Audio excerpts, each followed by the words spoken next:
Netcasts you love. From people you trust. This is Twit. Bandwidth for All About Android is provided by CacheFly at CACHEFLY.com. This episode of All About Android is brought to you by 99 Designs, the world's largest graphic design marketplace. 99 Designs connects businesses seeking quality, affordable designs with a community of more than 225,000 graphic designers. Visit 99designs.com/AAA to receive a free Power Pack upgrade valued at $99.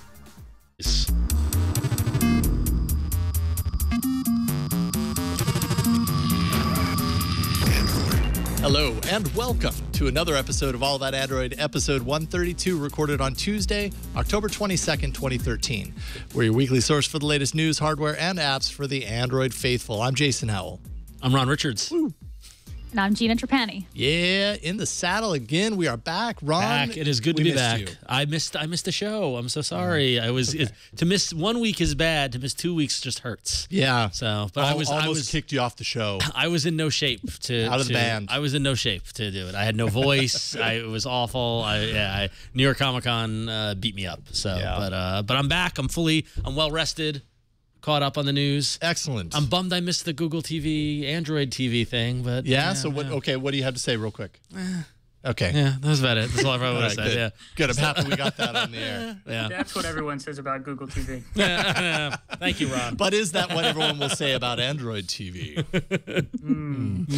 That voice you just heard is Ron Amadio, reviews editor for Ars Technica. Welcome back to the show, sir.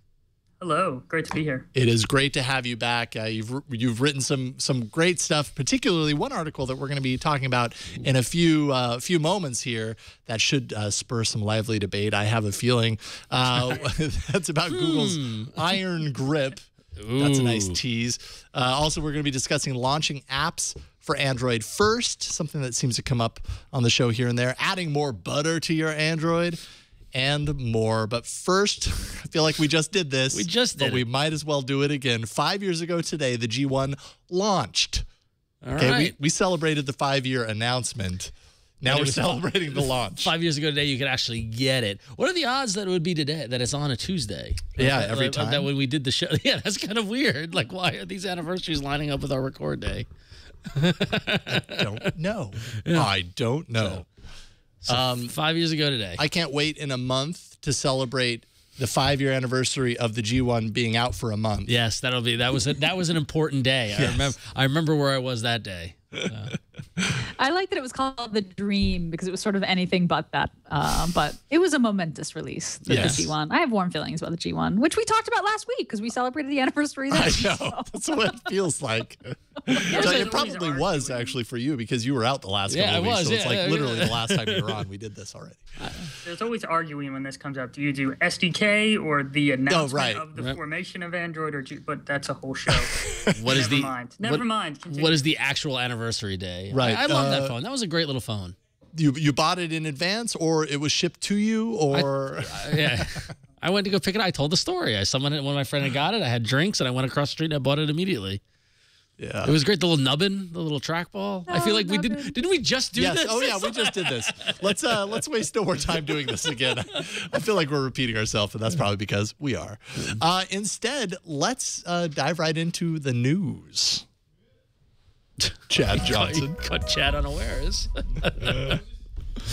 He was entranced. I was just worried that you were gonna hear a YouTube video of the G1 behind it, so I had to mute the video and then switch. Sorry, it's tough, Chad. I know. I know it's hard. It's TriCaster acrobatics. Video switcher problems. All right, so Ron Amadio, you wrote a fantastic article, if I do say so myself, a very good read on Ars Technica, where you call it Google's Iron Grip on Android, controlling open source by any means necessary. Dun, dun, dun. Feel like there has to be dramatic music around that. But you kind of dive into this thing that you call closed source creep. Instead of me summarizing your article for you, how about I just throw it to you and tell us what you think people need to know about this article and what your point, what you're trying to get across here. Yeah, that chart is a good like picture of what happened. You know, when Android first came out, it was very easy to do open source everything. You know, you have 0 market share down there at the left of the graph. Just anybody who shows up and will support your product, you're just totally cool with. But now, when like the worldwide market share is like 80% and it's like a super powerful mobile platform, they're like slowly trying to take back control of an open source project. Like you can't put the source code, you can't like take the source code back, but they do a whole bunch of different stuff to make it so that nobody can fork Android and take their product from them, basically. And I just kind of went through and listed all the different ways that they're trying to keep Android for themselves. Yeah, one of the ways, of course, is something that we talk about regularly on the show, which is just the fact that they're breaking out these core pieces of what used to be part of the Android open source project, and they're basically turning them into apps, which are in fact closed source. And as a result, the AOSP is becoming this kind of like repository for outdated versions of these applications. You get the old camera, the old calendar, whatever. If you want the good stuff, less than versions. Yeah, less than versions, and old versions in some cases, like that Google search. For just example. about any time you see something get launched in the Play Store, that usually means the open source version is dead. Or anything that starts with the word Google usually means it's closed source. So like all the KitKat leaks we've been seeing, where like Hangouts is going to be in SMS, that probably means the stock SMS app is going to go away and will not be updated anymore. And we're seeing this thing called Google Pictures, which looks a lot like Google Plus Pictures, but that probably means the gallery is going to go away. And same thing with the home screen and all this other stuff. So, you know, every time you see them move something to the Play Store, that means your open source version is going to sit there and rot forever. Stinky. Yeah, and you also talk about kind of weaving dependence on Google into all of these third-party developers' apps. So, you know, things like Play Services, Play Music, just basically the Google Play ecosystem. You put it really well here. You said Play Services is turning the Android app ecosystem into the Google Play ecosystem, which is to say that all these developers are kind of building this dependence around the Google services. So something like a Kindle Fire that is not, you know, they're not part of the OHA, the Open Handset Alliance, so they don't have these Google sanctioned apps and services on their device. In some ways, well, those apps then have to be kind of retooled to work on Amazon's platform. Well, yeah, and they're doing that anyway, though. I mean, but that's the thing, is this weird navigation between open source and what is not, I don't want to say best for Android, but what is the direction of Android? Because what Google has done is they've unveiled Android to the world as open source, letting people iterate and stuff like that. And because of that, you're getting offshoots, and you're getting like Samsung and HTC, and you're getting all these different UIs, and and they're clearly developing their own versions of those apps as well. So why? And I'm playing devil's advocate here, so I don't want to be. But like, why can't Google? Like, I don't really see. I guess the challenge or the question that Ron brings up is what will happen to those open source versions, and will anyone be able to pick up the torch from them and continue developing them without Google support? Yeah, Gina, how do you feel about all this? Does it kind of sway you in either direction? Do you not like to see the direction that Android's going in, or does it not bother you so much? Well, first, I want to say, Ron, this is a great piece. This is like one of the best arguments I've ever seen about, making the case that Android isn't open, right? Like, I've heard people say that a bunch, and it's like, and I never really bought it. But like you're demonstrating that Google is investing their resources now into a proprietary Google layer, and they're not converting existing AOSP apps to closed source. They're just abandoning them, which makes it difficult for other companies to fork Android and have useful messaging apps and calendar apps and that kind of thing. So I actually don't have a problem with that. I don't have a problem with Google building a proprietary layer on top of an open source layer. I mean, I think it's very common for businesses to, you don't open source your business value, right? You keep the proprietary stuff that's your business value closed, and that's cool. That I'm cool with. the thing that I mean, I'm not cool with the fact that core apps, camera and messaging and calendar are turning into abandonware, or Google search are turning into abandonware, and they look old and they haven't been updated, and Google isn't contributing resources to them. I think what Google needs to do is create a process where other companies can improve those open source apps and contribute that code back into Google, and that Google would accept that code into AOSP. As far as I know, only Google commits to AOSP, right? And correct me if I'm wrong on that. And I think that's where it's really weird. There's the public repository that just kind of sits out there, and you can maybe submit little bug fixes to it, but you can't submit big features. Google has their own code repository that's like private inside Google that all the development happens in and stuff like that. So you can do things that don't matter, but you can't control Android or move it in a direction or add features, really. Right. I mean, I think that's where, like, the fact that they're abandoning parts of the operating system now and not updating them in favor of putting their resources toward the closed source apps. I think this is the point. This is the juncture where Google has to change the fact that no one else can send pull requests or make significant contributions to the operating system. That said, like, the standalone non-Google dependent apps like messaging and calendar and the email client or whatever, that's all open source. Those are APKs. Those are standalone apps. So it wouldn't take much for another company to pull down those open source apps, improve on them, and then sort of make this, open source layer on top of AOSP that other people can use. I don't know why any company would do that, though, right? Because like the only reason why you're forking Android is because you're trying to distribute, a platform that helps users get to your services, right? So like, I don't know what the value is there. I mean, I think it's a good point that only the most dominant player, when you're the underdog, being open is valuable, but when you're not, it's not. The thing that really bothers me is, and this is deep in your article, you said that Google insists that anybody that's in the Open Handset Alliance can only distribute Google-approved versions of Android. To me, that's straight up bullying, not cool. I wonder but that's competitive advantage, or that's like this is the challenge, and this is the problem where it's the intersection between the I don't want to say hippie, but like the world is great, let's all work together kind of open source ideal, when it bumps up against the big fist of capitalism. Of ultimately everyone's looking to make money, and Google is in direct competition with Apple and iOS, and so they will do everything by any means necessary to do that. And if that means having a bully-like approach to the Open Handset Alliance, right? That's the environment, and saying we are the ones who are setting the standard for this, they can get away with it because their stock price is whatever it is, and they've got all the resources behind it. And you're right. I mean, open is great when you're the underdog, but when you're on top, then that's when things start to close up.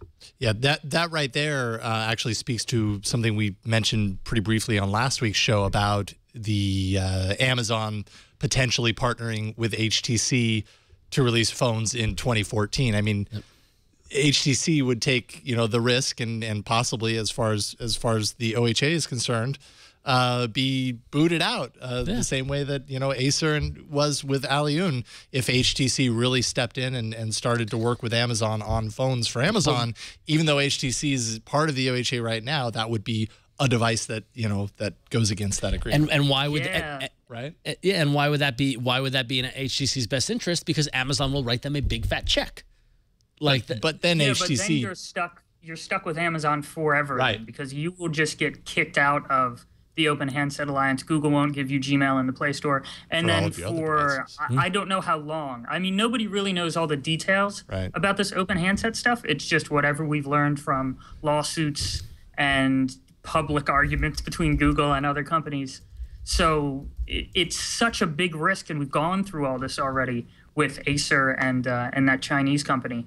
So unless they've come up with some kind of loophole, it can't happen. Yeah, I think that the Open Handset Alliance should be renamed something other than the Open Handset Alliance, because it seems pretty clear that it's anything but open. The Google Handset Alliance. The Google Handset Alliance. And hey, listen, I'm a big fan of Google. I'm a big fan of Android, but I'll be the first to say that this is very similar to what Apple has done. You know, I mean, like, remember all that stuff when you couldn't have apps in the App Store that did things that Apple's apps did?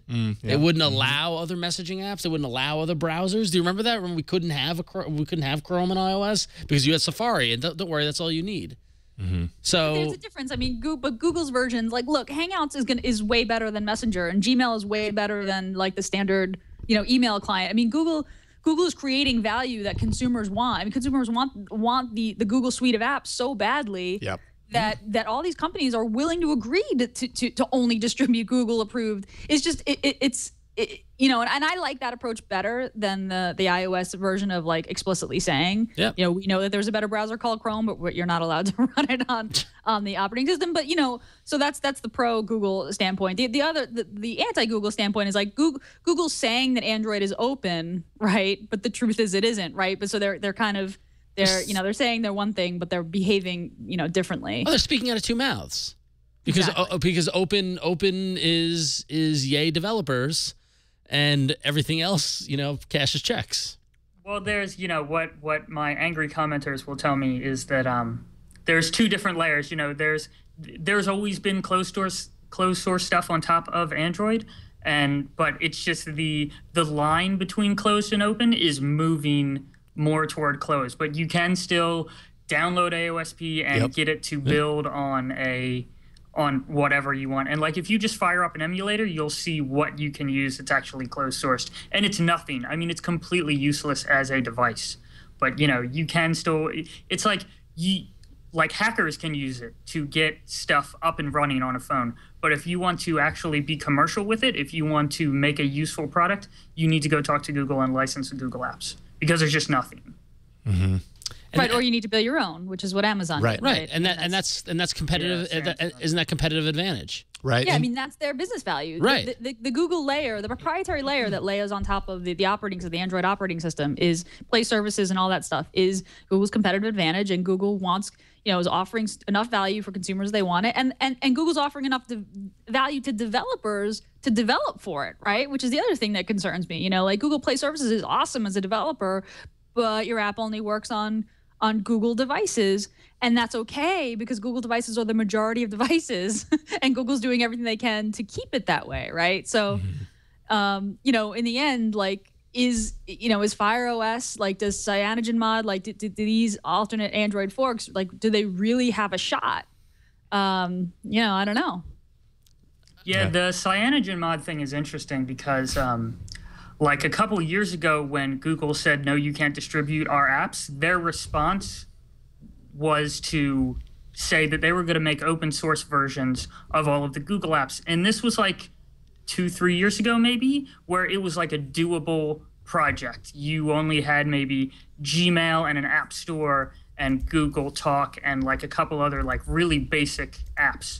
And once Google said, you can't distribute our apps, and then CyanogenMod said, okay, we'll make open source versions of them. And then Google said, no, wait, never mind. You can distribute our apps again. And it's like, if Google hadn't done that and CyanogenMod had started making open source versions, they maybe would have been able to keep up with Google. But I feel like Google gave them the Google apps back so that they could get more of a lead. Because now that it's more obvious where it's like, whoa, Google has all of this control around Android, to catch up now is so difficult. There's like this article would just be a big to-do list, and it's insane how many things you would have to replicate. Yeah, even a company like Samsung, as you point out, a company like Samsung is probably unlikely to do what we've wondered over the past year, which is, oh, they didn't mention Android. Are they gonna break out and do their own thing? They're probably not, because the services that Google offers, Samsung offers some services. They don't offer them all, and you would almost need a complete analog on the other side in order to make that work. I guess they could get there eventually, but does it make sense to do that? Yeah, Amazon does an amazing job of that. That everything that Google gets developers to weave into their apps is just amazing. There's all of the location stuff now. In 4.3, all the location stuff is closed sourced. If you want the most accurate, most power efficient, like just turning on the GPS and figuring out where you are, that's closed source now. And if, as an app developer, you're going to want to use that so users have better battery life and stuff like that. That's not going to work outside of the Play Store. Play games is going to lock you into the Play Store. So will the Maps API and pretty much anything else in Play services. So like Samsung would have to become a huge software company, because you have to run all these servers and you have to keep up with all these APIs. Like Amazon has drop-in replacements for a lot of stuff, which is amazing. And they're the only people that can do it because they're like one of the world's biggest cloud services company. Well, yeah, exactly. Right. I mean, if you look at, going back to my argument about, not argument, but statement about corporate and capitalism and stuff like that, Amazon is a very large software company as well, and they have the resources to to compete or to, step up and do what they have to, whereas Samsung or HTC or another one of the handset manufacturers aren't and won't be able to. So that's almost part of the deal. I mean, I get where this is coming from and I get the argument for it, but this is just Google being Google. This is just them doing the best they can in their business unit. Like I don't know. I mean, I'm torn because the heart goes with the open source argument, and it's so great and it's wonderful. But this is I feel like you've untapped this like slap of reality, which is what's really going on. We're through the looking glass. It's like Let's see, who was it that left? Who was it that quit Google a few months ago? JB2, their open source guy for Android. Yeah, he quit a few months ago. I wonder if this is why. Potentially part of it. Could be, and that's speculation. But then again, I go back to devil's advocate. I'm not necessarily saying this is my opinion, but why is that bad? Like, what says? No, I never got into the whole good bad thing. Right? Yeah, right. You did a good job of steering clear from that. For users, it doesn't really matter. If we had a world where all Android devices were Google devices or Google builds of Android, are we okay with that? Like, how important is it to us that other companies are building on Android or even distributing Android builds? Like, is that a novelty, a nice kind of thing to have, but we don't care? Or do we straight up just don't care? It's so funny that no one wants to give their opinion on that. Yeah, I know. I'm hearing a lot of crickets going on there. I mean, we talk about Google's experience a lot on the show. Yeah, no, we do. What were you going to say, Ron? I use Android stuff to get at Gmail and for Hangouts and all that stuff. I mean, that's why I don't have a Windows phone and don't have an iPhone, because all that stuff is worse. I mean, I'm here for the Google apps. So personally, it doesn't bother me one bit. But I mean, it would hurt stuff like CyanogenMod and stuff like that if they just totally closed down. Yeah, I have mixed feelings about it too, but I completely agree. Why am I using Android? Because of the services, because of everything that Google has done to build that into a really strong, cohesive experience on my phone when I need it, wherever I happen to be. So I'm okay with whatever continues to keep that a strong experience. But yeah, it's like speaking out of two mouths is perfect, right? Because the other part of me is like torn because I don't want to admit that, but it's how I feel. I mean, they're not crossing the line like Apple did years ago, which now Apple has pulled back from, where they're saying, listen, you only have to, you want SMS, you have to use Hangouts. You want Maps, you have to use Maps or whatever. Yeah. There are still other alternatives and other options, and the platform is open in that regard as long as you play within the Google Play rules and all that sort of thing. But so there's still those options, but like I don't see anything wrong with excelling in a area and putting out the best applications you can. I mean, Gina, you just said a couple of minutes ago how improved everything is and how, as a developer, it's great to work with the Google Play Services framework. So, until that changes, like is this giving us, is it the best platform that we can have for a phone? I think right now it is. Right. So, yeah. Well, I think what's interesting is if you consider what was the last good open source thing that Google released for Android. I would probably say it was the clock app that came in 4.2, but everything else, anytime there's been an improvement, it's been under the closed source umbrella. Except for camera, right? Camera got the OSP camera app did get a little update. I think you said that was one of the few exceptions. Yeah. I mean, I think the reality is that, Android is more open than our other operating system choices. And by open, I mean more customizable and yes, can be downloaded and modded and, for developers know what they're doing. But it's not as open as Google maybe says, Well, because or as we like to feel so warm and fuzzy about. I think that it's important for us to have the reality check of this article and to know, see what's going on and recognize it for what it is. Yeah, and that point you made, Gina, is perfect because that is marketing. That is complete and total the marketing force behind it. Whereas, listen, there are different arguments you make for different audiences, and to the development community and to this whole thing, it's open source because yay rah, we're all in this together and we're going to do it. But when it comes down to it, it's the marketing to the consumers and trying to overtake iOS, or even more so than they already have or whatever. To cell phones and to sell handsets. I mean, that's those two will always be at odds, and at some point they're gonna continue to diverge. And I mean, Ron's done a great point of showing just how wide that gap is right now. Yeah. But if you ask me, which audience will serve Android in the long term from a business standpoint, it's going to be the consumers. It's not going to be the developers and the open source community. It's just not. So let's move on from one weighty topic, which it obviously is. I love this discussion. Let's keep it going because this next one's kind of intriguing as well. Gina, why don't you take it away? Oh boy, this is going to be this is another big one. Yeah.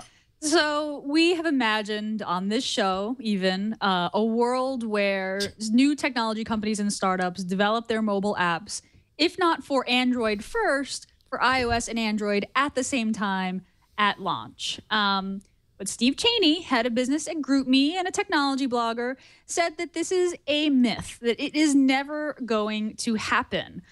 He said that $1 million startup venture rounds, which is about where new startups start, that creating, releasing their mobile apps for Android before iOS is never going to happen because the costs of developing for Android are 2 to 3 times more. The APIs aren't as good. Fragmentation creates lots of costs for testing, and that that startup companies are always going to release the beautiful app for iOS first, see if they get traction. 90% of them won't get traction, and then do Android later if they do a second round. And he cites a study, a Facebook ad study from last week that got released that reported that Facebook ad profit is this 1790, as in like 1,790% more, more ad revenue on iOS than Android. So yeah, I don't. I'm just gonna. I don't even know where to start with this. I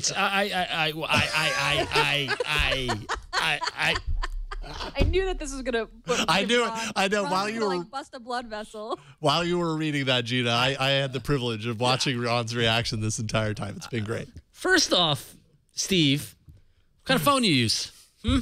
Well, no, I'm just saying. I mean, clearly, I want to go raise $1 million and prove him wrong now and show that you can do this. Like, this is not impossible. I mean, the Facebook ad revenue thing, that's a whole nother thing. And whether Android customers spend money, that's something that's hotly debated and all this. But to say that it is impossible to do something there are hand gestures I want to make that I will not, because we're on a respectable video network. I think primarily what Steve was trying to make the point of is, like you said, Gina, you're a startup, you have $1 million of startup venture capital to kind of build upon. You have a choice. Like, you have limited capital to work with, so you have a choice. Do you develop for Android and iOS simultaneously? Maybe you don't have the cost to do that, so you have to pick a side. Which side do you pick? Do you pick Android, knowing, in kind of one of his points is using the Facebook ad, huge percentage more on iOS than Android? That fact, or that report, anyways, as a point here. But do you choose Android over iOS, or do you choose iOS, knowing what he apparently knows? He talked to a lot of people, and it's a lot of circumstantial kind of. I've talked to a lot of people, and this is what they say, kind of discussion. A lot of generalization going on here. Yeah, a lot of generalization. Just basically saying, like, with that $1 million, what do you do? After you spent that $1 million and you create a good iOS app, then you come back with the second round and develop the Android. That's just what startups are going to do because it makes the most sense. Yeah, and I just feel like this startup stuff, it's just path of least resistance. So you have an idea, you're not sure if it's going to work. In terms of phone models, an iPhone, whatever version, is going to have way higher market share percentage in terms of just one phone model, then, that's super easy to test on. You can go get one and plug it in, and, there's only 2 screen sizes, and it'll be very easy. Whereas Android, it's like 10% split over 100 different models. It's like 50-50 in America, but for the iOS side, you're maybe talking 3 or 4 devices. For the Android side, you're talking 100 devices. Yep. So it's just easier. It's not like a religious holy war thing. It's just easier. I mean, it's just the definitive nature, and say that it's a myth and it can never be done or whatever, which is just total crap. And it's that generalization. And you're right. I mean, I've worked at startups. We have a lot of, Gina, you've got a startup. We all know exactly how it works when you've got to pick what is the best return on your investment and how can you spend your time and all that sort of stuff. But if we continue to ghettoize Android as the second act operating system, then true innovation and true opportunity around new apps and new different things will never happen. And while we've got Google doing everything they can by putting it in the forefront, we've got some great developers. It's going to take the third-party developers to push the limits of what that platform can do, and a lot of that innovation happens at that startup level. And if you're ingraining up-and-coming entrepreneurs that, you can't take the risk of developing on Android, then it's going to stop it in its tracks, and that's crap because it's not true. I don't know. That's just me. Sorry. Yeah, that's true.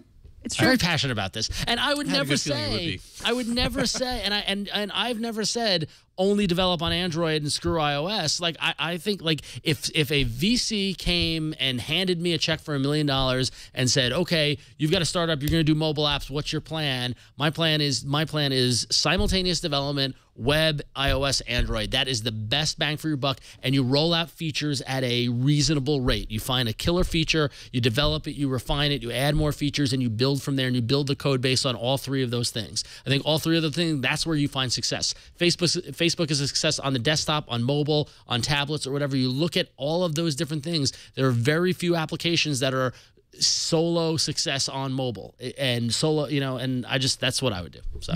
So now somebody give me money. I feel like mobile developers are way like whinier than developers used to be. I mean, device like homogenization, maybe that's a word, when you would have like, you have like one iPhone. That's never been the case in development at any point in app development history other than the last 5 years. Yep. On computers, it was always 100,000 screen sizes and different browsers, different pieces of hardware, and different browsers. And people didn't whine about it like they do this. I don't get it. It's like the new generation is lazy, and you people should get off my lawn. And the thing is that and not only are they lazy, but it's never been easier with the frameworks and all this sort of stuff. I mean, like I could go home and bang on a weekend and make an app. It'll be crap. But like with all the different things that would be there, like I can do it because you can pull from this library and from this thing, and I'm not to undermine the work that developers do. It's very, very complicated. It's very difficult. I've tried, but whereas however many years ago when you're writing from scratch with no frameworks and no libraries. So I don't know. Yeah, I agree with you, Ron, on that. I think it's a lazy one. So anyone want Android Studio? The new IDE is like so cool now. You just it'll give you just like 1,000 little thumbnails of what your app will look like across all these different screen sizes and stuff, just all at once, and it like live updates and all this other stuff. It's so neat. Yeah, sometimes on these opinion pieces, I wonder if they're based on outdated thinking too, like. Certain things may have been true a year or 2 ago, like developing for Android is really hard based on the tools that we have. But have you seen the latest tool that was rolled out a few months ago and the improvement that actually brings to developing for the platform? Yet this argument might be based on knowledge prior to that. Real quick before we move on, because there's so much we could talk about here. Facebook ad profit set 1,790% more on iOS than on Android. Anyone want to venture why that might even possibly be true? Is it quality of app? Are there even ads? I do have ad block on this right now, so I'm part of the problem. Are there even ads on the Android app? See, that's what I'm talking about. I don't think there are any ads with my eyes. Wait, that's the thing. It seems like such an insanely high number doesn't seem possible. Like it seems like there has to be a technical reason, or an outside reason for this, right? I will give the fanboy reaction and say that Android users are more technical and therefore less likely to click on ads, whereas your mom who uses the iPhone would click on ads more. Sure. I will go less technical and go more surface. I don't think I've ever seen ad on Facebook on Android ever. Yeah, I have. They do a good job of cleverly making it look like it's just another item in your feed. But to get back to your point, Ron A, I'll call you Ron A. So if that's the case, if Android users are more technically adept, then why would an advertiser want to advertise on Android if we're just going to block it or not look at it or not click on it? That becomes the catch-22, right? Department. Not my department. Yeah, no, I know. It's kind of a rhetorical question. But I mean, from that perspective, then I understand part of the arguments against it, where it's like, okay, that may be true, but then you kind of understand why a $1 million startup might choose iOS over Android. Oh, you know, from a revenue standpoint, yeah. But absolutely, and revenue is kind of what it's all about. Yeah, I mean, yes. So there you go. Right, but you could say that market share, you're going to reach a lot more people if you go on Android, number one. Yeah. Yep. And you know, and the testing argument is true. You do have to test across more devices, but I maintain an iOS app and an Android app actively, and I can tell you that the developer tools for the Android app are by far way, way, way better. You get, you get like detailed crash reports. You can respond to your customers in the comments, in public. You get, recommendation. I mean, you get way, way, way more.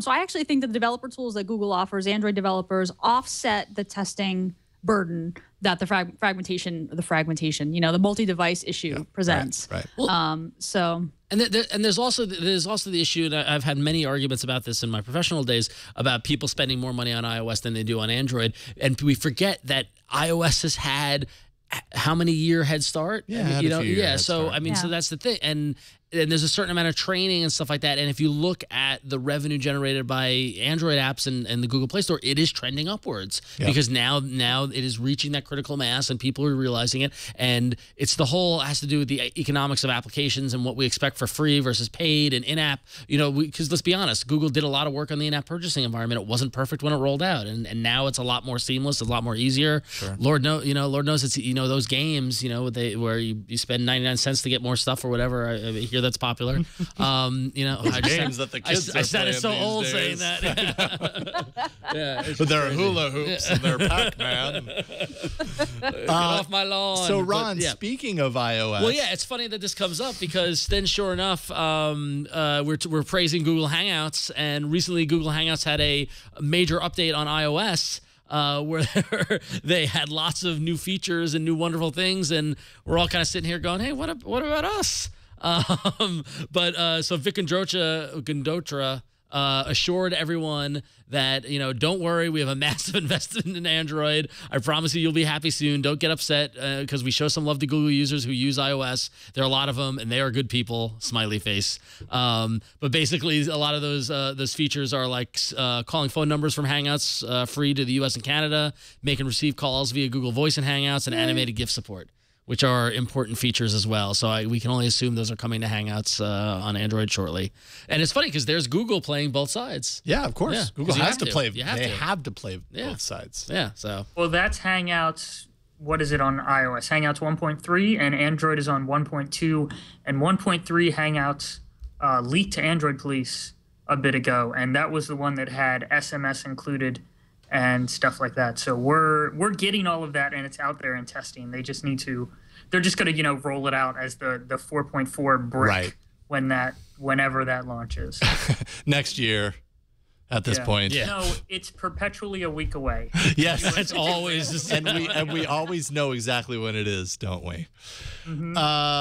Until we don't, and then we come up with a new date. And real quick here, Google. This was kind of news that I read briefly right before the show. Don't play breaking news. We don't need it. FlexiCore, the company, an Android app. They're behind an Android app called Droid Booster, which you may or may not have heard about. Hasn't been updated in a couple of years. Ever.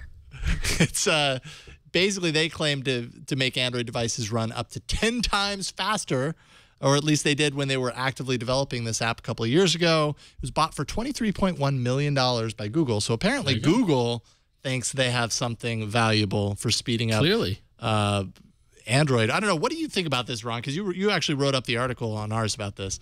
I thought this was a scam when I first heard about it. I thought it was a scam. I feel like Google just got ripped off. I don't know. They bought them, so I guess this works. Listen. It just seems the due diligence has got to have happened here. It's like they must have gotten under the hood. Right? It's just such a ridiculous claim. I don't know. But the guy who founded the company used to do research and development for Texas Instruments, and like they're part of the ARM like processor. They have like a profile on ARM's website. So it seems like it works, but all of their demonstration stuff, all their website stuff is from 2 years ago, and for some reason they completely shut down.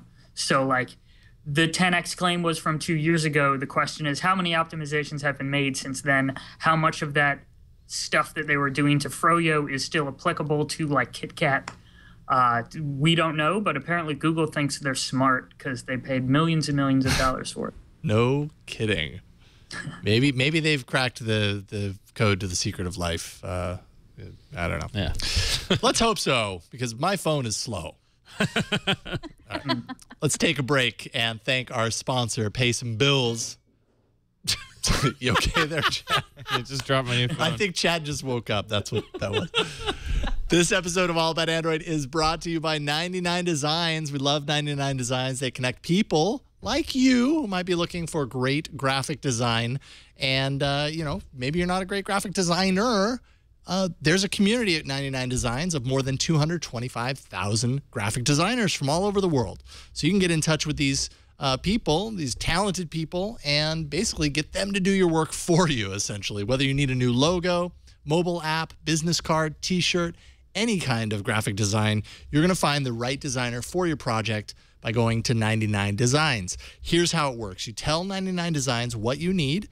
Dozens of designers from their community are going to submit designs created just for you based on what you tell them, what you're looking for, and they'll give you a bunch of options to pick from. You give the designers your feedback to help them refine their designs, and then ultimately you're going to select and pay for your favorite from the list.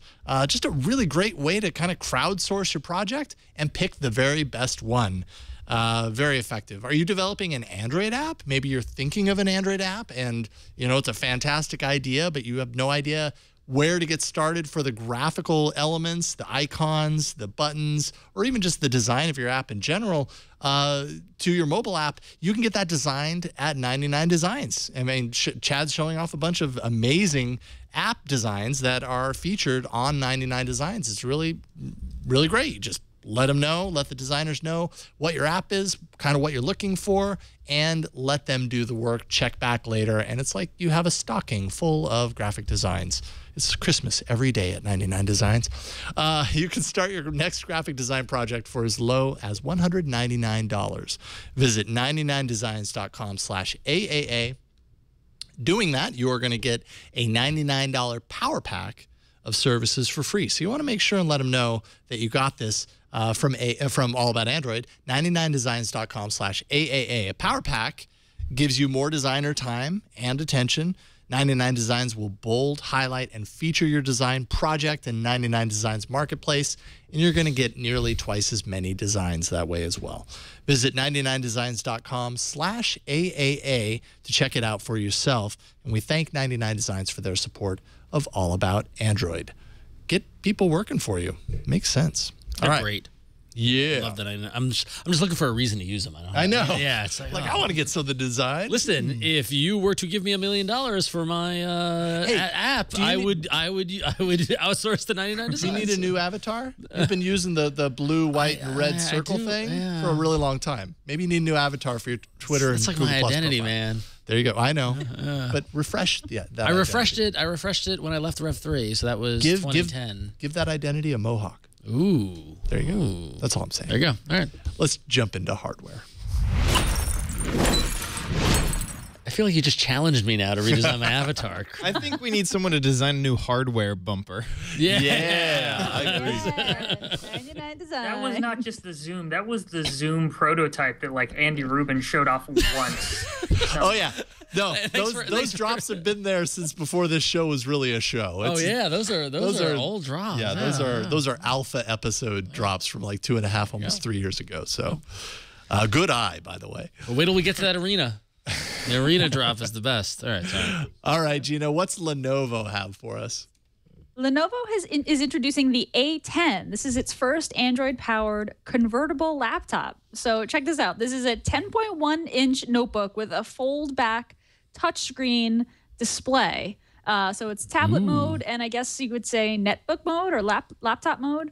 1366 by 768 display, 1.6 gigahertz quad-core Cortex processor, 2 gigabytes RAM, 32 gigs of storage, micro SD slot, VGA webcam, USB 2.0 ports, 2 of them, HDMI out, and that's running Android 4.2 Jelly Bean. No official pricing yet. Rumors peg it at about $340. So it's basically, yeah, Android-powered netbook / tablet, fold-back touchscreen. Interesting, I guess. I don't know. I was kind of mad about this. Yeah, you know, I was interested in this slightly when I put it in the doc. Hearing you read it, I was like, why did I put this in there? I have no idea. Jason gave me the Android-powered netbook story. I know. Way to go. Again. I love the gimmick hardware. It's the best. I really wanted to see a photo of it in fold-back mode, but Engadget, I feel like I saw it. only had it in tablet, in laptop mode. Is it like mode. a yoga where it like folds all the way back? Yeah, it folds in both directions. So that when it folds back, it's like a stand. Oh, like the Surface? Yeah. Like a stand for you. Yeah, it's kind of like a transformer, but it's not also a tablet that you can pull out and use, right? Right, yeah, because you just got it. Well, you can fold it back. And okay.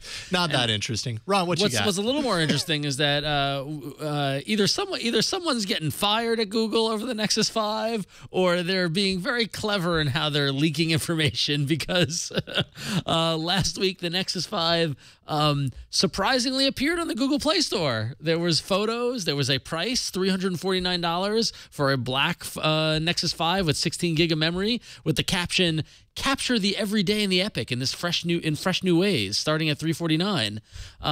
It was up long enough for people to grab high-res images of the phone, and then it was taken down. There was no reference to a ship date or a release date, but it was on the Google Play Store. Why did they do that? That is so pretty. I want that. The capture thing is interesting. That they said what capture the everyday and capture the everyday and the epic. Yeah. Sure, because that camera lens is so weird. I still have yet to wrap my mind around what exactly is going on there. It's like a normal camera module and then a humongous lens. Yep. It's just a big giant, like we've seen leaked pictures, and that circle is one big giant disc. Yep. And it's like, why? And what is that thing around the camera lens? Like, what is going on there? Are they just being weird? Right. Yeah, no, I guess. Do you have your Nexus 7 here? Is it the new Nexus 7 or is it the old one? Oh, okay. Nexus 7, yeah. I think the new Nexus 7 has a camera.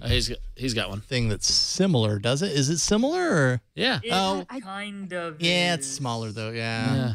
I just want it to be a great friggin' camera. I just want to be able to. I want to stop saying, the iPhone, because the iPhone has a great camera. Someone's got to crack the camera thing. I was at dinner Friday night, and I was with a friend of mine who actually works at Revision 3, who has been bouncing between Android and iOS, and had the new phone. And had the new phone and was running iOS 7, and we're at this epic meal, and we're taking pictures of our food, as we often do.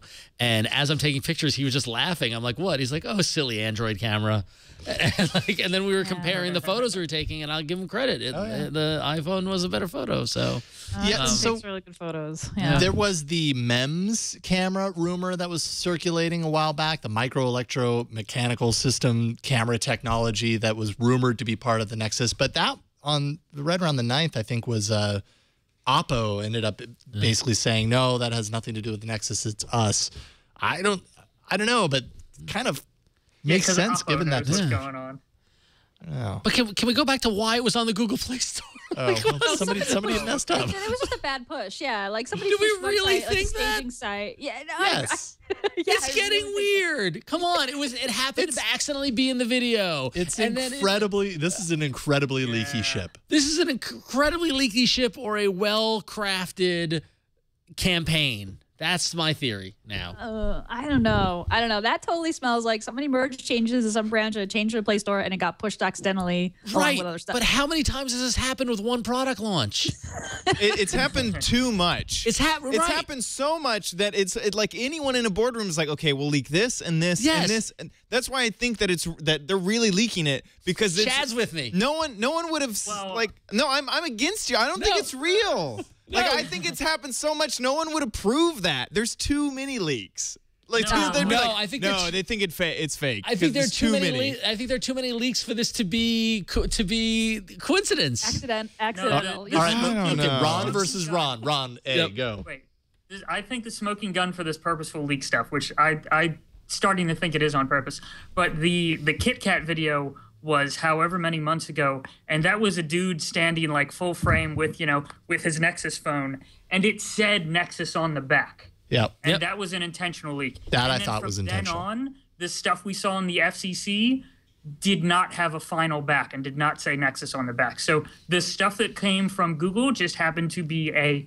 refined, finished-looking phone, and the stuff that was not from Google was like an unfinished phone. So why did they have this super early finished phone in their supposedly accidental leak? Like, if it was really an accident, it would have been like an ugly unfinished one. Yeah, fair enough. Good point. That one I did get the impression that it was on purpose. This one feels like it was probably a mistake, but you know what? We did that other one on purpose, so whatever. No one's going to really care that whole lot. They already know everything about the phone anyway, so it's probably a combination of both. I guess is what I'm saying. It's just too fishy. It's too fishy in my... Every Android blog wrote a story, so whether or not it was on purpose, it was successful. Yes. Yes, it's working. So you're telling me that Google aren't just a bunch of hapless geeks, that they might actually be like evil marketing people, like twisting their mustaches and thinking about ways to bait. That's it, Ron. That's what you're saying. I don't know. A lot of smart people there, a lot of money. They're having people come on going, how can we make a big launch with this?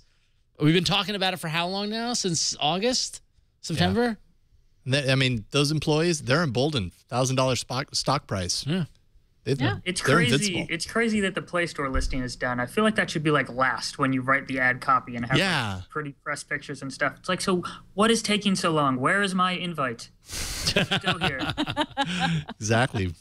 I don't want an invite. I just want the device. Just give me the device, Google. Well, just send it to me. Give it to me right now, please. Yes, I can't wait to leave Verizon for that device.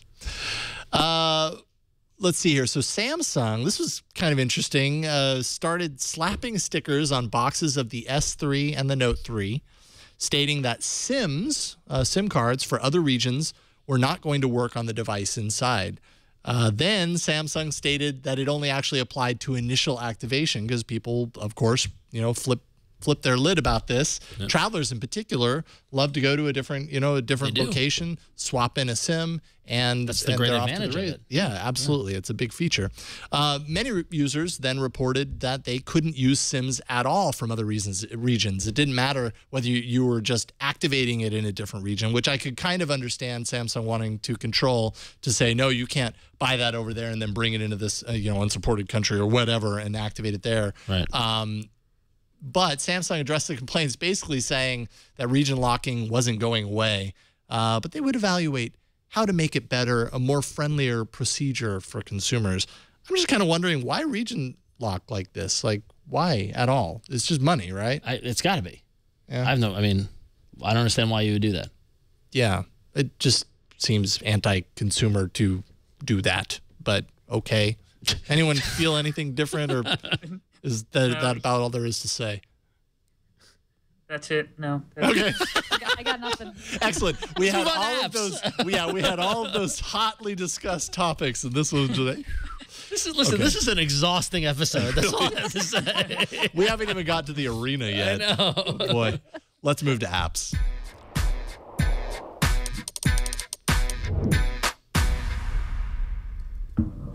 All right, so the hotly anticipated app release from BlackBerry for BBM. Man, I can't wait.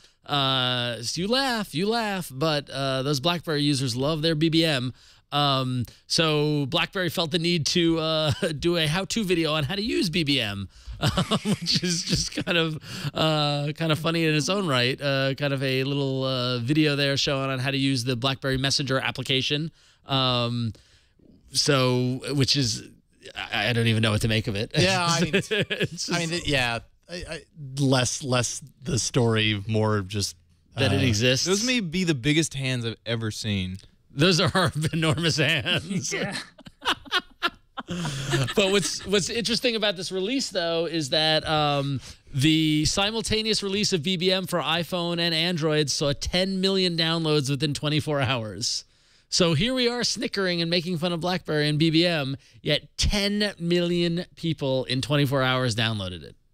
And we're not allowed to use the app. Yeah. Yeah, I know. That's what I'm talking about. I'm like, what is going on here, BlackBerry? After all of this waiting, it finally comes, and yet I had so many problems just trying to get the app, just trying to get to the point where I was on the list, like creating a new account and everything. I posted on Google Plus about it, and someone was like, wah, you know, maybe it's user error. But I'm telling you, every step of the way there was a roadblock. Like, stupid little things, and I know this is nitpicking. I fully realize it, but this on top of everything, like the password field automatically capitalizes at the start.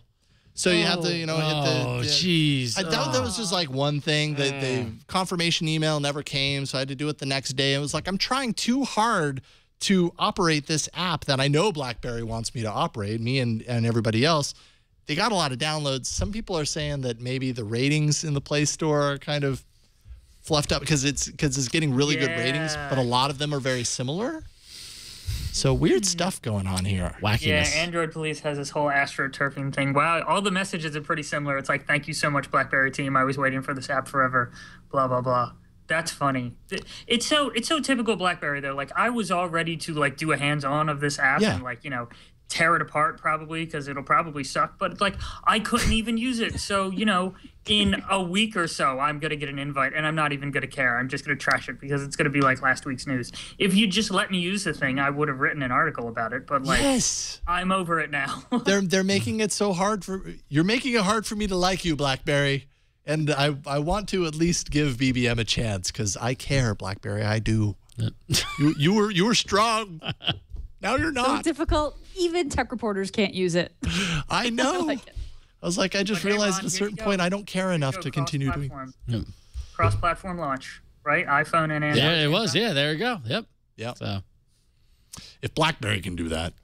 All right. So real quick here, Netflix finally got a revision. If you've used the Netflix app, which I've unfortunately used the old version of the app many times. Man, it was a slow beast. They rewrote the app from what I understand, and I mean it just works really smoothly. The UI is just much better.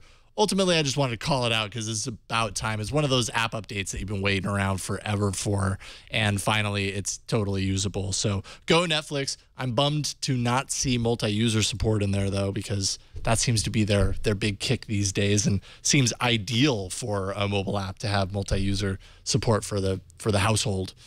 So get on that, please. And that's about all there is on that.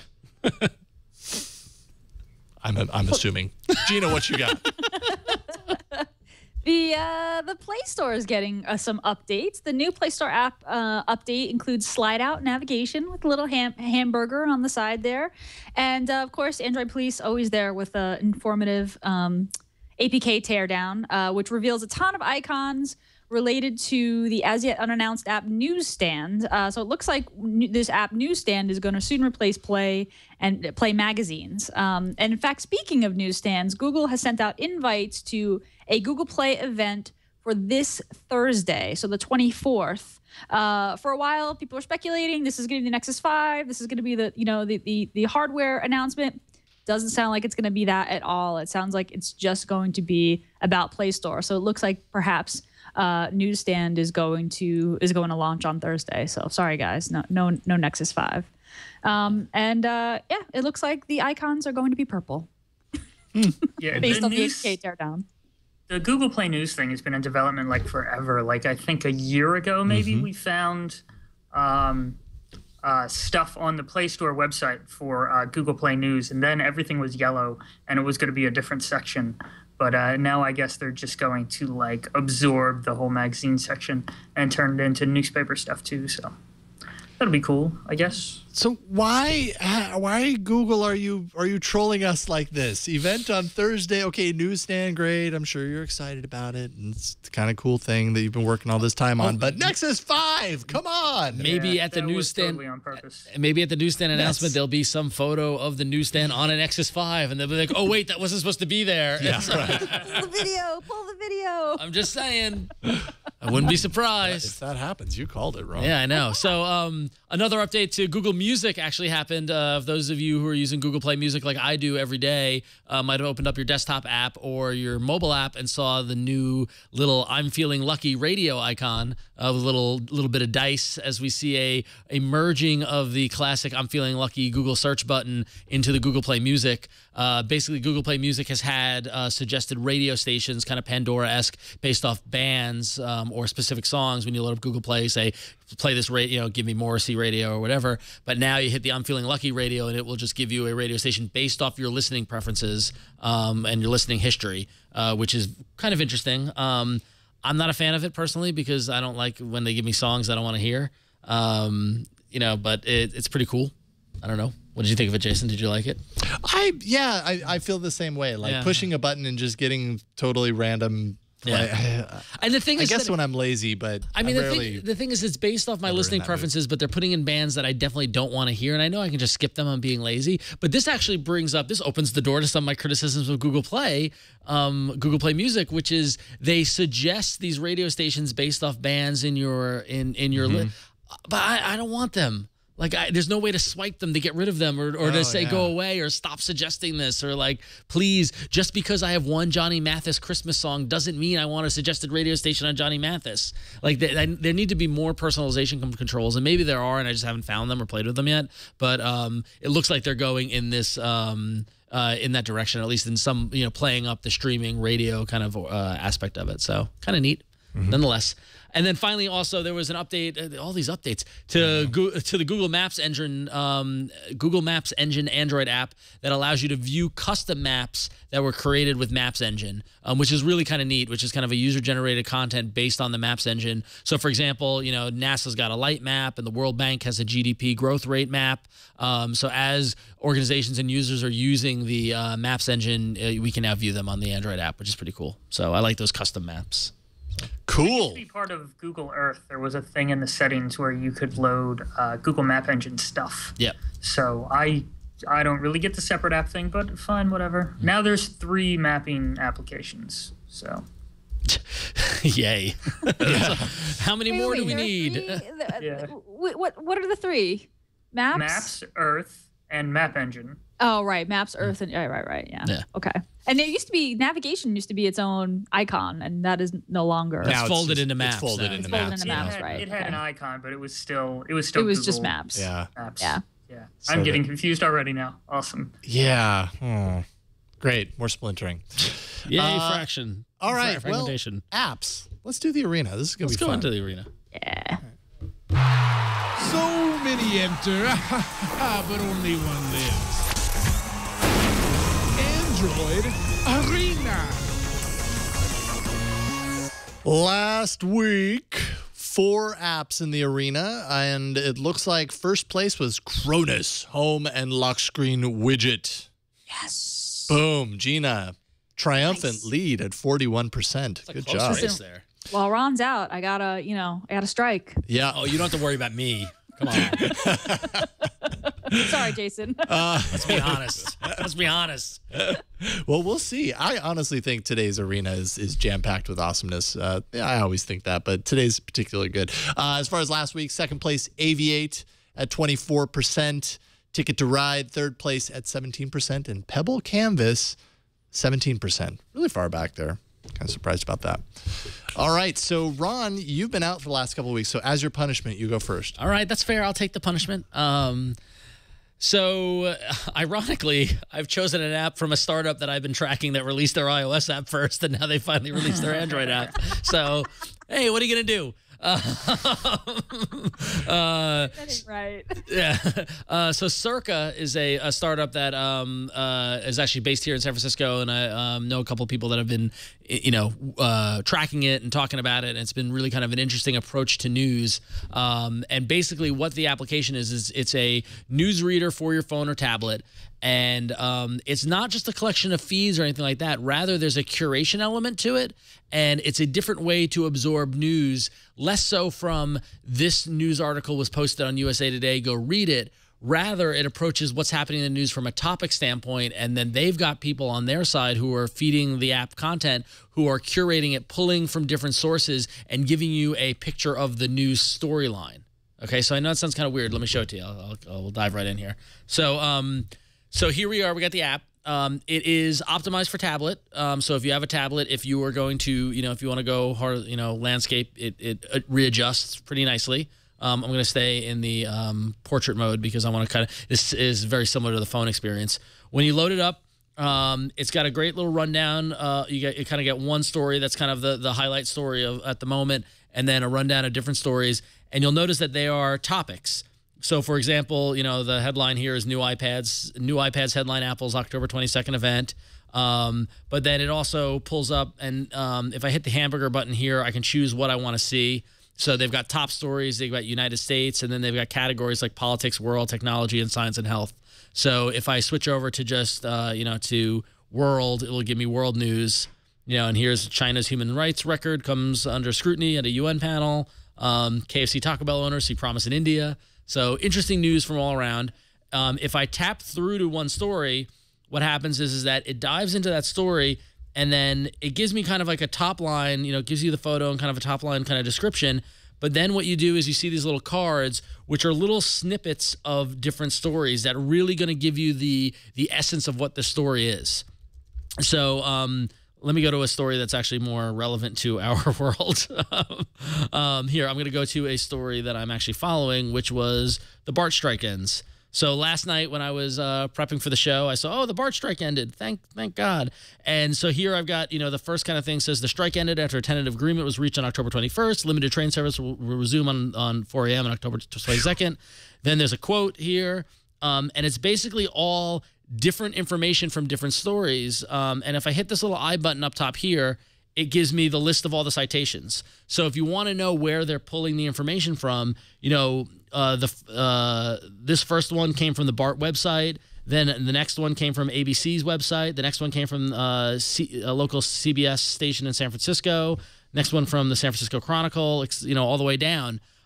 So what they're doing is they're capturing all these different news sources and just giving you a very bite-sizable approach to the news of the segments of the essential information that you want to take away from it.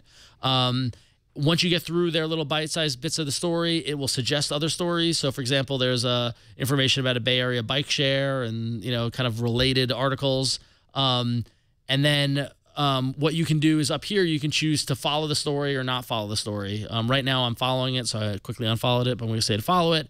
And what it will do is it will now keep track of the stories you're following and give you alerts or give you information when stuff is happening about that story. Of course, it's got the share stuff, so you can go post it on Twitter and all that fun stuff.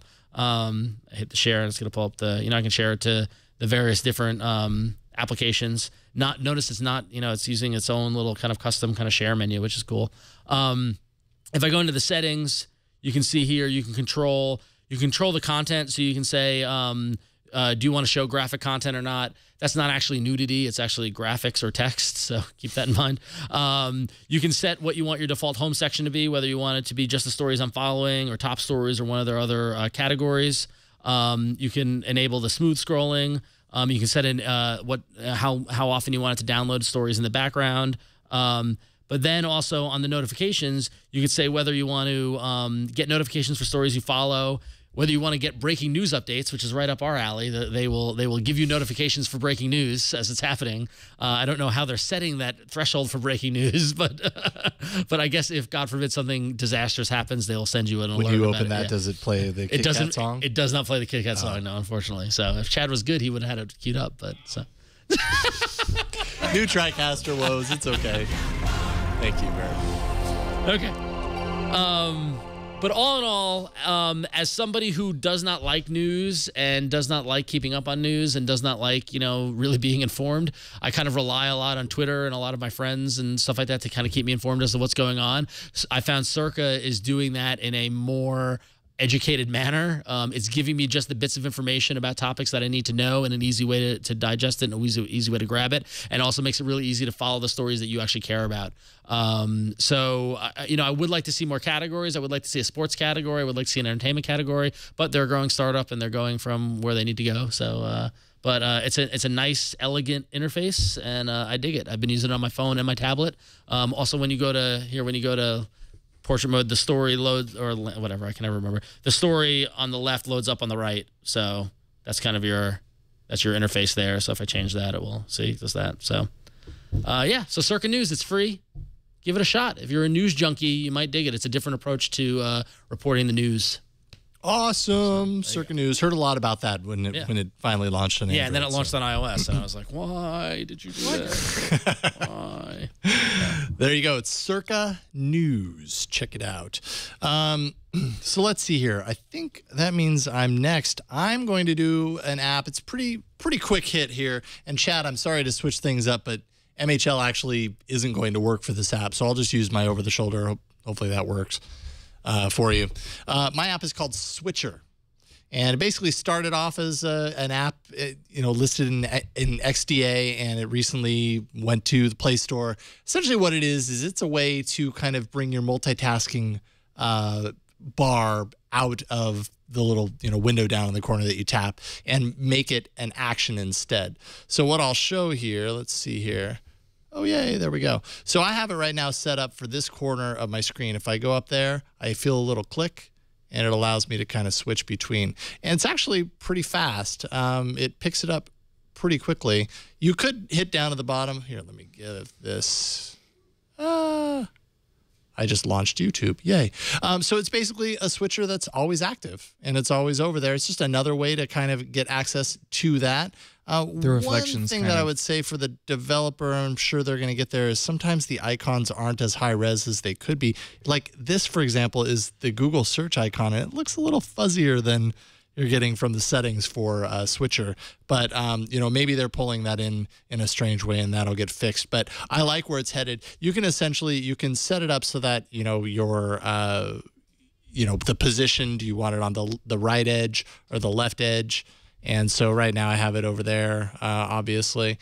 You can edit the margins if you want to make it even deeper. Let me see if I can get the contrast there. I'm going to have to turn down my brightness, but you could make this panel really large, really small, edit the sensitivity on all that. And you can also add apps to a whitelist or a blacklist if you want to make sure that things don't appear in that list.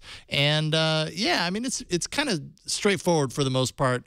But I just kind of like it as an alternative. Sometimes loading this takes a while, and I've found that with Switcher, it's pretty darn quick, regardless of what I happen to be doing at that particular point. So, if you like to tweak things and change things up a little bit, there's a free version, so you can kind of check it out and try it out for yourself. And there's a pay version for $1.99. And it's just an easy new way of getting multitasking on your phone and kind of switching between. They like to call it as like the alt tab or control tab to kind of tab between your open apps instead of opening up the multitask and swiping through and finding the screenshot and clicking it. It's literally you just put your finger down, select, and let go, and it takes you right over. So pretty straightforward. I was Switcher. This close to making that my app this week. Yeah, I was this close. It's literally on my tablet. Like I can prove it to you. I was looking at it and I was gonna do it. So good call. That's a good app. Yeah, I pulled that right from your playbook. You did. All right, there you go. Switcher, and that, by the way, it's Switcher with no E. So it's the classic Web 2.0 spelling. SWITCHR. There you go. All right, Ron, your app is fantastic. Thank you. Ron A. Ron. So I'll go ahead and show it off. You go ahead and talk about it. This is touch control, which will let you need to have a rooted device, but it will basically let you double tap on your Nexus device and the screen will turn on. So like it's off and you just kind of grab it, tap on the screen twice. Oh, I and think I have it on come Swipe, actually. Oh, you have it on Swipe. Okay, Yeah, I have it fine. set Well, to I Swipe. like double tap. That's super cool. But like this is great for a tablet. You can just pick it up. You don't have to like fiddle for a power button or anything. You just grab it, tap on the screen or swipe or whatever, and it will turn on. So, I use my Nexus 7 all the time, like upside down, and I don't even notice because I don't have to look for buttons anymore. The only problem is device compatibility. You need to have a Galaxy Nexus, Nexus 4, or new Nexus 7. That is it. And you need to be rooted. So I will probably lose the app arena for that reason, but I will at least lose with style because my app requires root and replaces your kernel. So it does replace your kernel. Yes. When I installed it, I was surprised to see that. I was like, you know what? Go for it. It's my Galaxy Nexus. This thing's been through war for me. So they've built that feature into like the LG G2 and some Nokia Windows Phone thing, and every time I play with it, it changes the way you use your device. I mean, the power button is the first thing you hit when you pick up a device, and a lot of times you have to hunt for it, especially on a tablet, and you just don't have to now. You just tap on the screen and it wakes up. Yep. Awesome. I love it. It turns out the reason that I have Swipe is because I have the free version. So if I pay for it, then I can get the tap. So I'm going to do that because I love being able to do that. And, well, now I have the new kernel, so I should do that. And now every device from now on that does not support this is ruined for you. Just a heads up. Awesome. I love it. So that's cool. So that is Touch Control. There's a free version as well as a $1.60 pay version that gives you access to the double tapping. And also I think in the pay version, Start on Boot is activated as well, which you probably there's want. There's like media controls too. You can like set up some weird gesture that'll like make songs advance, and I don't know. I don't mess with that part though. Oh, okay. I just want my phone to turn on. Awesome. Right on. Touch Control. Search that out. Okay, and Gina, your app is very intriguing. I actually used it a couple of times today after I installed it. I totally had use for it, so I'm stoked on this. Talk about it. Glad to hear that. All right, so my app pick this week is called Push Bullet. Push Bullet, and you can actually get started by going to pushbullet.com. What it does is it's a really, really simple app, but it does it really well. And it's true, the use becomes immediately apparent once you try it. Push Bullet lets you push data from your desktop to your Android device. So when I say data, you can push a list, you can push a link, you can push an address, or you can push any file. So when you sign up for Push Bullet, you download the app to your Android device and you fire it up, and then you go to pushbullet.com and you create an account there. It's super easy. Sign in with Google. You don't have to create a whole new account. Just sign in with Google in the app and sign in with Google at the website, and you can start pushing something to your device. So say you push, let's see, Jason's there logged into the website, and then I'm going to go ahead and push the All About Android Reddit page at twitaaa.reddit.com. Perfect. Yeah. So there's a Chrome app. There's a Chrome extension too. So you can just click on the Chrome extension and say, push this to my phone. It'll autofill it as a link, right? Mm-hmm. Push it, and then it shows up on your phone. It just showed up at the top there. So and if Push Bullet isn't running, it shows up in your notification shade. This is 4.0 and above, so it's rich notifications, rich pull-down notifications, which is really, really nice. And when you tap on the notification, it's contextual, right? So if you've pushed an address, which I do this all the time, I look up a place I need to go, and then I leave. And I get in the car and I'm like, oh, I have to search for this place again. I just had the address on my desktop. You can push an address to your phone, and then when you tap on the notification in your shade, it automatically launches maps, which makes a lot of sense. If you push a file, like I pushed a text file, and then it said, which one, what do you want to open this with? And I opened it up with Draft, which is my favorite, text editor on Android. So it's really fast. It's really simple. You can also, once you're signed into the Push Bullet website, you can see all the devices that you've enabled Push Bullet on. You can even share a device. So I can say, I want my wife to be able to send me push notifications to my phone. So I'm going to actually share access to my phone with her, and she can send me something that way. That's cool. Yeah, which is really nice. So you'll see there, Jason has enabled the Chrome extension and his Galaxy Nexus, and you could add any number of devices, and I think any number of browsers as well. You can see a history of all the things that you pushed, which you can also see on your phone when you launch the app. And it's just really well designed, well done, just really nicely implemented. And it happens to be an Android only app as well. So there you go. I really like how it takes advantage of Android 4.0's rich notification shade. It does a really nice job with that. And it uses Google Sign In too, which makes it super simple to sign in and get started with it. So yeah, there it is, Push Bullet, and it is free. It's almost like where Chrome to phone stopped. Like Chrome to phone was great because it could do links and things like that, and then they just stopped they just stopped supporting it. But the fact that this can push files is that's and multiple devices and stuff like that. Like it's like beyond Chrome to phone in that regard. So yeah, it's really nice. You drag and drop files into your web browser, and it pushes it straight to your device. It's just really, really, really well implemented, beautifully designed. Love it. Push Bullet, pushbullet.com. It's gonna win. Dang it! You don't know that. Dang it! You don't know. That's really cool. It was really cool because you sent the Reddit link, and then it opened it, and I was like, wait, what is that? And it opened in Bacon Reader because it was a Reddit link, and Bacon Reader is your Reddit app. That was really neat. Yeah. Yeah, very cool.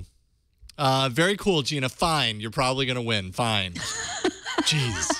I don't know. Again. Everybody loves Gina. It's a stiff competition this week. I don't know. No, I agree. Let's. It's a good. Yeah, it's all good stuff. Let's see here. AAApoll.com/132 is the place to go to make your voice heard. If you don't vote, you can't complain, folks. Let's see here. Early reports are in. Push Bullet, like a speeding bullet, rushing out in front. A pushed speeding bullet. We'll see where this ends, but I have a feeling it might end with a bullet.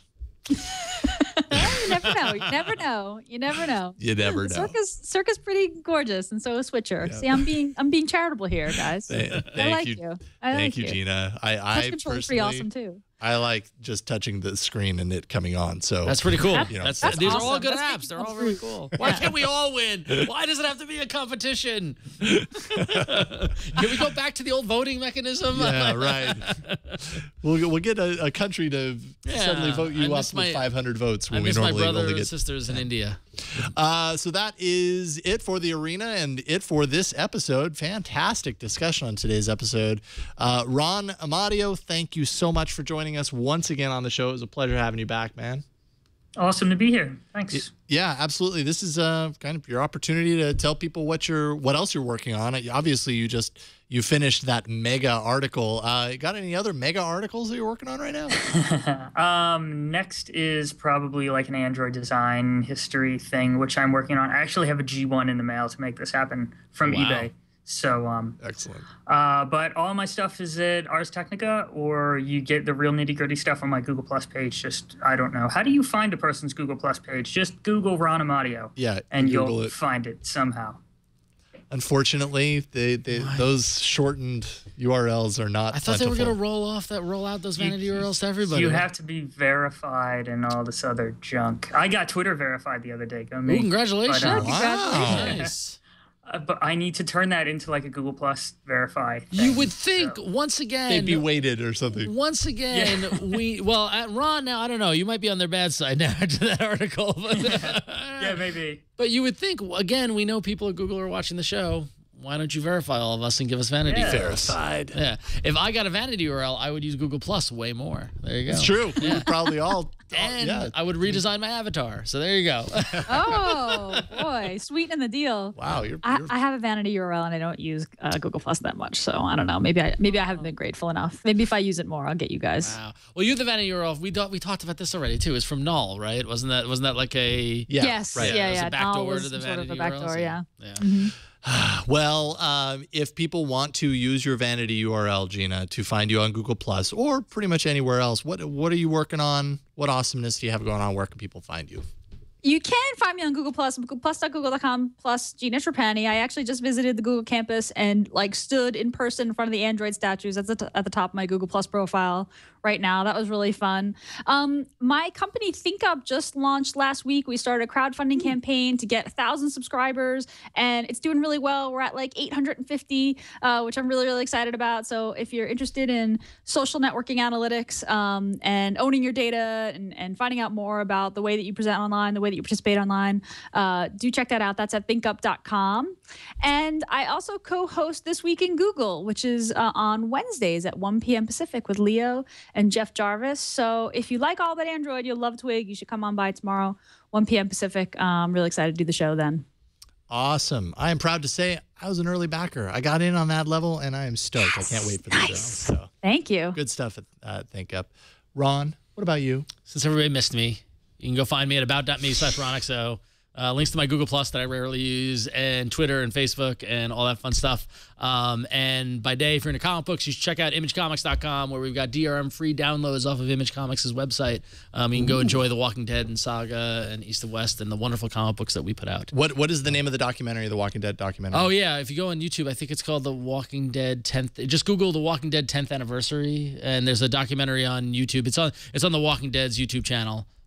You might hear a Ron Richards and see a Ron Richards. You might see in me, there. yes, talking about the phenomenon that is The Walking Dead. It was an impressive documentary. Yeah, it was actually really well done. It was, very well done. So, yeah, they did a good job. Cool stuff. Chad, what you got? I was showing the Walking Dead documentary. Chad, there you it look is. like a webpage. I do. Don't pull up because my sideburns are all screwed up. Oh, what? Okay. Yeah. Oh, fine. Oh, no, this is the panel. That's not the documentary. Oh, what? Yeah, It's a 10th anniversary. Well, you guys were given false information. Well, there you go. I must admit. There's even more to find. There you go. Yeah, absolutely head on over there. I'm your friendly video switcher, Chad. I do This Week in YouTube, OMG Craft, but I want you to head on over to youtube.com/OMGChad and subscribe to my personal YouTube page where we do all sorts of ridiculous, fun stuff. Thanks. Jason, what are you up to? Well, you can find me about.me/Jason Howell. I'm at Jason Howell on Twitter and yellowgoldmusic.com for music-y stuff. I'll just go ahead and say, We got the CD. Look at that. Look at that. It's real. it's real. It's real. Chad, take the I camera. am. I have to switch. I don't have enough inputs. There we go. Flung it on you. Look at that. See, it's a double disc. It's a double disc? Yeah, there's. You remember when these came out, how cool they were? Yes. Wait a minute. What are you saying? When they came out. When they first had the double discs. He means your CDs when your CD came out. Yeah, it's yeah. cool Oh, yeah. right now. Yeah. Did you do the art and everything? Yeah, too? I did the layout. You Well, did everything? Scott Johnson did the lettering Yeah. and did the art on the inside. Cool. So I love the album art. Love it. Love thank it. you. Congratulations. Thanks. So I'm Yeah, stoked. that's huge. I just spent a bunch of time signing these for the Kickstarter, so I have to ship them out to the David Kickstarter Michael. fulfillment problem. There you go.